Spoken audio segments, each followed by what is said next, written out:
बातमी पावसाची आहे। सिंधुदुर्गात सलग दुसऱ्या दिवशी परतीचा पाऊस कोसळतोय। हवामान विभागाकडून पुढील 3 दिवस येलो अलर्ट जारी करण्यात आलाय। अरबी समुद्रात वादळासारखी परिस्थिती आहे। मच्छीमारांना समुद्रात न जाण्याचा इशारा देण्यात आलाय। पावसामुळे भात शेतीचंही नुकसान झालेलं आहे। तर अरबी समुद्रात आणि बंगालच्या उपसागरात कमी दाबाचा पट्टा निर्माण झालाय।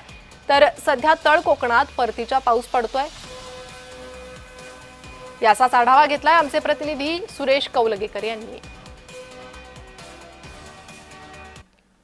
सिंधुदुर्ग जिल्ह्यात सलग दुसऱ्या दिवशीही जी पाऊस आहे तो पडत आहे। मुसळधार ते अतिमुसळधार पर्जन्यवृष्टी होईल असा हवामान विभागाने अंदाज दिलेला आहे आणि सिंधुदुर्ग जिल्ह्यात पुढील 3 दिवसासाठी येलो अलर्ट हा दिलेला आहे। 3 नंबरचा बावटा लावलेला आहे। त्यामुळे मच्छीमारांनी समुद्रात जाऊ नये असा इशारा जो हवामान विभागाने दिलेला आहे।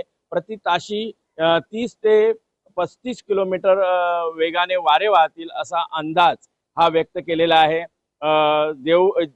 देवगड बंदरात सध्या बघितलं तर गुजरात च्या बोटी आहेत त्या येऊन विसावलेल्या आहेत।